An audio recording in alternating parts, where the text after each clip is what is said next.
Hello, everyone, and welcome back to Tipoff 2022-2023. Dr. Ron Poniewasz, joined by Professor Larry Kelly, the varsity baseball coach at Shenango High School, a member of the Luxembourg, Garbett, Kelly and George law firm, former ninth grade boys basketball coach at Newcastle, and we are the Tipoff award-winning team. Joining you for another week, Larry Kelly. Thank you for joining us, my friend. Well, my brother, you got a little different look going there, my man. You got about a 3-day growth going. You trying to go with a little subtle stubble moving forward here? You know, I need to know because I want to be able to match up with you. Well, all you need to know, Larry, is as a single guy, I shave when I want to shave, and that's once a week. I'm a once-a-week kind of guy. All right, okay. Well, it must be early in the week because on Monday you don't have that 3-day growth going. And you're looking younger every day. I heard you got carded when you walked into an adult beverage facility this week. They wanted to make sure you were 21. Beverage. It was the casino making my bets, and you know I was surprised. But hey, you know what? I'm going to be 50 in just several months, and there you go. You can have my card if you want it. You know, far past 21, kids. Well, let's hope you keep getting carded and keep that young look going. Talking about young, our athlete of the week is a ninth grader this week. Yeah, very good way to make the connection there, Larry Kelly. You are correct, sir. Bobby Fadden from Mohawk High School, a 6'1" freshman guard. That is correct, freshman. Had 2 nice performances last week for the Warriors. First off, he started it with 17 points in a 67-49 win over Neshannock, and he had 31 points in a 78-64 win over Shenango. Both of those teams, Larry Kelly, are very, very talented, as you well know. And for his efforts, 17 and 31, he is our athlete of the week. This young man's the real deal. Last year, he played against me as an 8th grader on my 9th grade basketball team, and we had no answer for him. I know that, and it doesn't look like Shenango or Neshannock had an answer for him last week. The young man's a really, really good player, and to think he's only a freshman is a little bit scary. He has an inside game. He's quick as a cat. He can take you off the dribble. If you lay off him, he can pop a 3. He has all the tools, and he's only in 9th grade. He's a really, really good player, and I can't even imagine what he's going to look like as a senior. Yeah. Son of Rob Fadden, former coach out at Mohawk, and who's now coaching at the lower levels of Mohawk basketball. I believe Cody told me 7th grade boys basketball coach. So you probably remember Rob Fadden from out at Mohawk. That's Bobby's dad, and Bobby is a nephew of Brian Fadden. If you remember Brian Fadden, 1,000-point scorer, and Rob Fadden, I believe, was a 1,000-point scorer also at Mohawk. So you know that's a talented family right there. Yeah, those are good bloodlines. Except this young man may get 2,000 before he's done. 1,000 points before his career is over. And Mohawk, I've seen him play a couple times. They play the way I like to play. You know, they run a 2-2-1 full court press pretty much the whole game, and they don't just run it. They run it well and create a lot of turnovers and create a lot of extra possession. Yeah, correct. He does quite a bit for Mohawk, Larry. Last week in the win over Neshannock, he was 8 of 9 at the foul line with a 3-point. In the win over Shenango, and you know how important, how much emphasis I put on free throws. Pay attention, kids. Bobby Fadden, 20 makes, 23 attempts, 3 misses out of 23 attempts, 1 3-pointer made. That, my friend, is a very impressive week. 48 total points, 28 of 32 at the foul line, maximizing your opportunity. Yeah, that's special. And again, you want to win basketball games, it comes down to foul shots. When you have 2 evenly matched teams and the game grinds down to a half-court game, get fouled, you got to be able to knock them down. This young man can. And what's most impressive about his 31 points against Shenango is that he did get to the foul line so many times. And the reason he can do that is he's excellent off the dribble. He can create his own shot. He can take it to the cup. And it's hard to stay in front of this young man. And again, I think I said it one other time, he's only in ninth grade. I can't even imagine what he's going to look like as a senior. He's a special player and deserving of Athlete of the Week. 275 total points on the year for Bobby, 17.1 points a game, 83 of 107 at the foul line. So he definitely, it's not a small sample size like I just gave you those 2 games. He gets to the line consistently in every game, and he knocks them down. 83 of 107, 77.5%, and he's hit 12 trifectas also. Complete ball player, Larry. Oh, there's no question about it. He's getting to the line almost 10 times per game. That's special. That tells me that, you're creating offense. You're getting the ball into the paint. We used to say as one of the 3 most important statistics of any basketball game, number 1 was rebounds. We always wanted to out rebound you. Number 2 was turnovers. We wanted to force more turnovers than we committed. But number 3 was we wanted to get to the foul line more than you did. And the reason being is you get to the foul line when you're running good offense. When you can get the ball into the paint, whether it be off the dribble or off the cut, you're running pretty good offense. And normally when you do get the ball into the paint, you get fouled. When you get fouled, you go to the line. So getting more foul shots was an indication of running good offense. And, Bobby Fadden gets to the foul line. He's the complete player. Take a trip back in time with me, Larry, if you would. It was 2 years ago. Jay Rona was a freshman, and we were recapping the tip-off season and mentioning, how talented Jay Rona was, and if they could just get some help around him, how good Mohawk would be. Because I think that year as a freshman, he scored probably about 20 a game, roughly, give or take. Well, here we go. Now we're starting to see what help around Jay Rona looks like. It's Bobby Fadden. It's Mason and Keegan Hopper. It's Devin Sudziak. And then, hey, Mike O'Lear, as you would say, he's seen the movie before. He knows what he's doing. So, now travel forward, that's where we're at. He's been coaching a long time. I mean, my daughter, he was in the early 2000s coaching women's basketball at Mohawk. They're doing a really good job. So, yeah, he's been doing this over 20 years. And that experience is invaluable. And, he's utilizing his personnel really well. You can't press with every team that you have, but with this team, he got a lot of kids out there that are really quick, got good hands, good feet, and have good basketball instincts, being able to get into the passing lane. So he's pushing all the right buttons, and that's why they're 15-1. Yep. Mohawk is 6-1 in Section 1 3A, 15-1 overall as we film this on Thursday night. Tomorrow night, big game for the Warriors.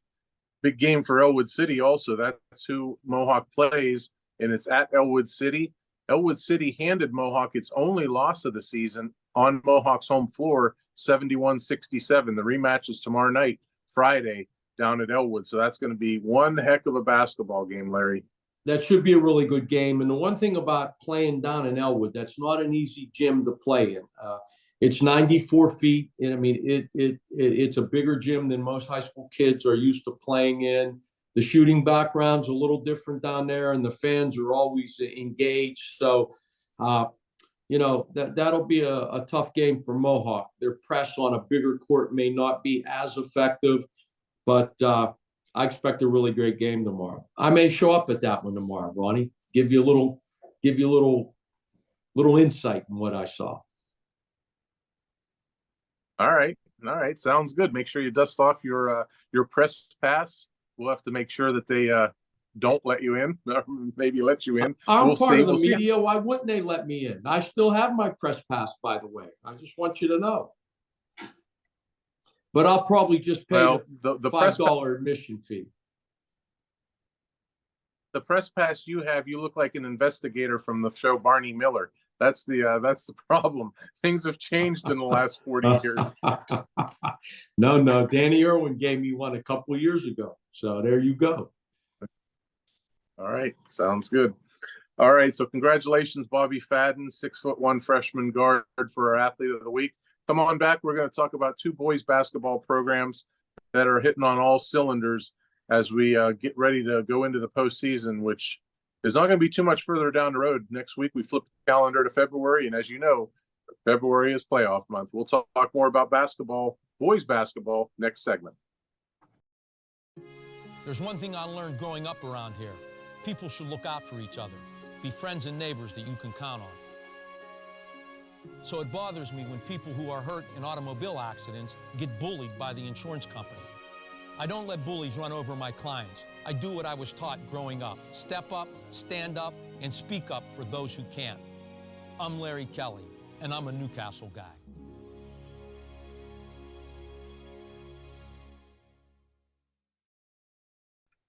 We're back with you here on Tip Off, one final segment. We're going to talk about two teams, so we're going to kind of evenly split it over this segment. First off, the Union boys, Larry Kelly, 16-0 overall. They are 6-0 in Section 1A, Union boys.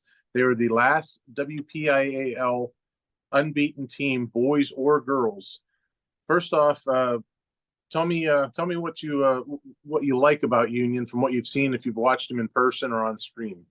Their athleticism is special, but more than that, they're basketball players. These kids are basketball players, and I define a basketball player as, somebody who executes offensively, who guards defensively, who executes defensively, who makes the right plays, who will go backdoor if they're being overplayed, who will circle cut if the defender's trailing them, and who make the right outlet passes and, run the break.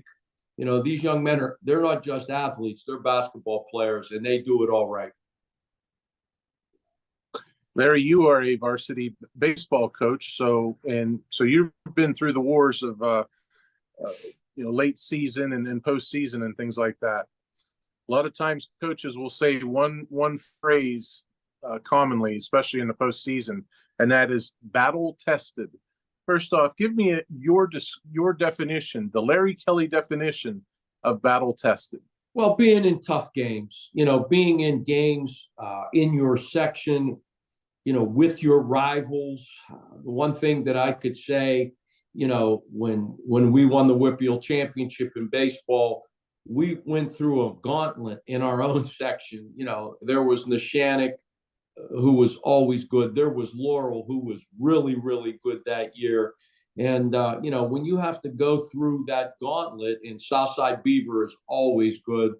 When you have to go through that gauntlet, you are battle tested. You've played close games.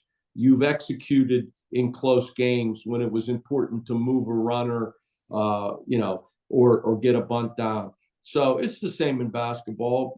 When you've played close games, when you had to have made foul shots at the end of the game, when you needed to execute offensively and defensively to get the job done, that's my definition. Having done it in your own section, to come through that gauntlet before you get into playoff basketball, tournament play. Okay. Union has 16 games under its belt. Here's the quote unquote close wins, which is single digits, is how I determine or classify close wins. 9-3-9. First matchup with Carleton at Union was 2. Tuesday night this week was 3, 57-54. The routes, which naturally is 10 points or more, are 39, 13, 52, 18, 24, bingo, 34, 25, 46, 49, 30, and 40. So, Larry, a yes or no question. If the playoffs were to start tomorrow and Union had its first playoff opponent, would you say they are battle tested or no?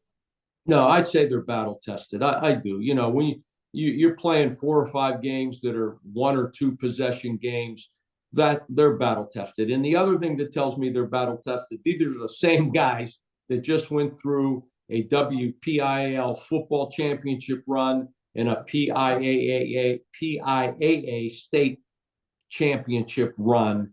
And, you know, there's something about that, being in those games, being in those situations, you know, it carries over from one sport to the next. Yeah, for the close games, the 9 and the 3, those first 2, those were the tip-off tournaments. Or their first 2 games that they played. And Larry, just keep this in mind: as the team is 16-0, they've been playing all year. Not 1 second have they played without the benefit of having Mark Stanley, one of the coach's sons, on the court, as he had I believe it was a knee scope during the football season, late in the season, and I think he ended up playing a lot in the playoffs, the football playoffs. He did play in the football playoffs, but he has yet to take the court. I just talked to his dad, Mark, the other night, and I asked him. I said, where's things at with him in terms of getting on the court? You still expect him back in the regular season? And he says, yeah, we're taking it slow. We hope to have him back. I would, from the sounds of it, it looks like the playoffs. But really, when you're 16-0, you're cruising toward a number 1 seed, a really high seed. I think you can be patient and bring him back at your leisure. Well, sure. I mean, the young man's health is the most important thing. You don't want to rush him back and cause further damage. But when this young man comes back, they're only going to get better because he's a basketball player. He's a winner. He's an athlete, a lot like his father, very cerebral, knows the game, understands the game, and has the natural ability to play the game and put that all in action. So Union may go back to back with WPIAL championships, football and basketball. I would not bet against that. And it could be setting up for baseball come spring. Boy, wouldn't that be something to talk about? And that they have a chance there too. They do. They have a chance there too. No question. One thing that's a wild card with Union, Larry, and it's kind of surprising, as you and I both know, Coach Stanley is lethal in terms of his shooting with on the court. Doesn't matter where he's shooting from, but deadly from the foul line. And the other night when they beat Carleton down at Carleton 57-54, the Scotties kept the Cougars around. They were, I think, they being Union, were 8 of 27, I believe, at the foul line. That's uncharacteristic. Yeah. That doesn't happen with Union. No, those guys can knock them down when they need to. And it's probably why that game was that close. But every once in a while, that's why they play the game. Every once in a while, if you miss the first couple, that basket tends to get smaller. How much does that drive a coach crazy? Not to mention a coach that was fantastic at it in his own right. Well, it's not the physical errors that make coaches crazy. It's the mental errors. Everybody misses foul shots. Certainly you don't want to do it. But more than that, it's the mental mistakes in any sporting event that kind of makes coaches crazy, that causes them to lose sleep at night. You're going to make physical errors. You're going to miss shots. You're going to miss foul shots. But, don't make mental mistakes. Don't blow assignments. Don't make the wrong pass. Don't forget to, step in on the weak side to provide help. Stuff like that in a basketball game. Those mental mistakes are what oftentimes are what loses games. When you don't make them, you win. Fair to possibly say that Union is a similar version of Newcastle. Very intense defensively. Will pick you up full court, 94 feet, or in terms of Union with a smaller court, you get the idea. Perimeter shooting, not overly big in terms of size. Pretty good comparison, reminiscent of a Newcastle. It certainly is this year. That's for sure. When you do all of the little things right, and again, I just go back to what we did at Newcastle. You talk about, and Coach Belundo talked about a laser focus. You don't make mental mistakes. You're focused during the game. You do all of the little things right. He would say, control the controllables. And we used to do that. And now then you add to that the athleticism that we brought to the table, and Union brings similar athleticism. And then you bring the skill level that we bring to the table, and Union brings similar skill level. You still got to be able to shoot the ball. You still got to be able to make baskets. We've been very blessed at Newcastle. We've had the athletes who can do that.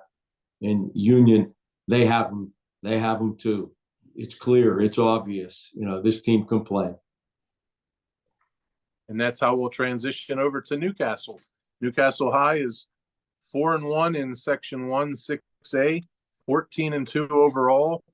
Isaiah Boyce has been out with that broken foot, but Newcastle just keeps on going. Finding ways to win, taking care of business, and we're now in the second half of the league schedule. Larry, just what do you see from the Kings? Well, I think we might have talked about this last week. Nobody wants to see Isaiah Boyce not playing, because I think he's the best player in the section. He is an outstanding player who I've watched since he's been in 8th grade. But what's happened because he's out is other players have needed to step up, and they have. Deshaun Young has stepped up, and he is scoring more. Nick Wallace has been averaging double figures ever since Isaiah Boyce has been out. We're looking at players now that, maybe you didn't count on to be real big scorers, who have had to step up their scoring because Isaiah's out. But right now, the straw that stirs the drink on that team is Jonathan Anderson. He's playing fabulous basketball. It was a lot easier for him to get his points when Isaiah Boyce was in the lineup. Not that Isaiah is not in the lineup. All of the focus is on Jonathan. But, man, he's just stepped up, and he's been fantastic. He's just been – I saw him at practice not so long ago, and I used to tell Jonathan – and when he played for me, I'd say, you're Sean Anderson's brother. You're Sean Anderson's brother. I expect more from you. Well, guess what? Now, when I see Sean Anderson, I'm going to say, you're Jonathan Anderson's brother, aren't you? Because Jonathan Anderson he's first team all section, guaranteed. He might be all WPIAL. He has just been outstanding. And that's why Newcastle has been able to continue on the victory march, even though Isaiah Boyce has not been in the lineup. Sure. Big one on Friday night, Larry. Newcastle goes down to North Allegheny. North Allegheny is, I believe, 2-3 in league.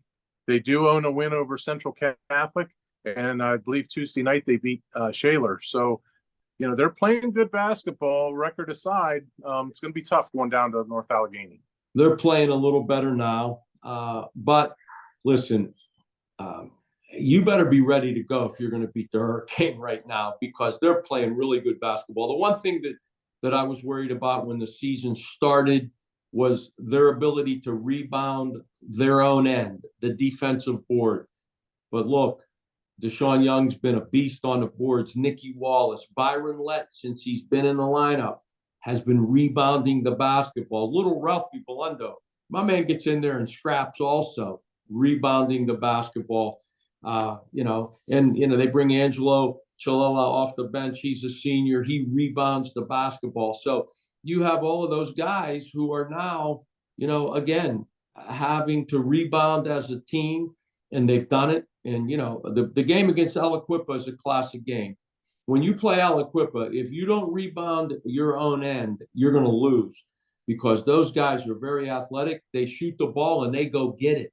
And if you don't get a body on them, they're going to get 20 offensive rebounds in a game. And when that happens, you don't win. But Big win for the Hurricane, 55-50 against Aliquippa. That was like a litmus test, because I don't think we will see a better rebounding team the rest of the year than Aliquippa. But the Canes held their own. They did the job. They pulled out the victory, and they're good, Ronnie. This team is good, and when Isaiah comes back, they're only going to be better.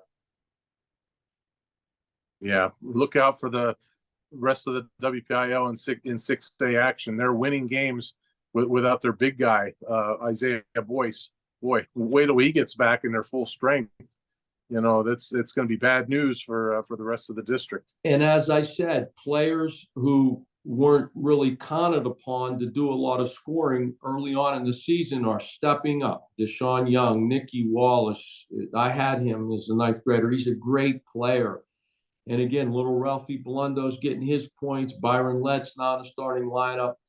And again, Jonathan Anderson, though, is the key, because when they need a bucket at the end of the game, Jonathan finds a way to get it. He does. He sure does. That was a fun game to watch, too, the other day on stream, the South Allegheny game, the one that went double overtime. Fantastic performance for the Canes and finding a way to beat a really good South Allegheny Gladiators team. Yeah, and that was a neutral site, not playing in your home gym, double overtime.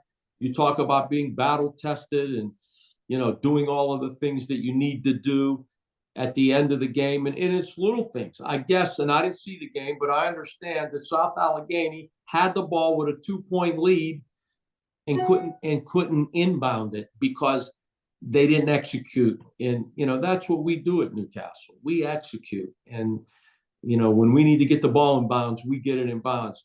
And again, it's always little things like that. Had they got the ball in bounds, we probably have to foul them. They go to the line. If they make 2, the game's over. But, that's the difference between winning and losing. It's the little things, the execution, the laser focus. And, under Ralph Blundo, nobody's been better at that than Newcastle. All right. Sounds good, Larry. I appreciate it. Make sure everybody tunes into our website, ncnewsonline.com, and our daily pages to keep track of your favorite teams and players as we cover the teams throughout the rest of the regular season. The playoffs are on their way. And just as another shameless plug here for our Cash and Tickets podcast, I watched it. Listen to me. I watched it. I was impressed with your analytics and all of the inside information you have on these teams. I'm not a gambler, but I may start now. After listening to you, I feel so confident that if I place a bet, I'm going to win. Yeah, I have a funny feeling that you're going to turn into you're going to channel your inner Rodney Dangerfield from Caddyshack at the end and say, Moose, Rocco, help Poniewasz find his checkbook. I'm feeling you might pull. No, I enjoyed it. Very analytical. I like that. And I'm big on analytics. And this team they haven't covered, and they've been good against the spread, and the under's been good. I like that kind of stuff. So pretty good stuff. Yeah. Next time I start coaching basketball, I'm going to make you the analytic guy for my team. Oh, okay. All right. Well, hey, we'll see. We'll see how that goes. I might get fired by the end of the week. Sounds good, Ronnie. Thank you. Thank you, Larry Kelly, for joining us, and thank you for tuning in, everybody. We'll be back here next week. He's Larry Kelly. I'm Ron Poniewasz. We'll see you next week.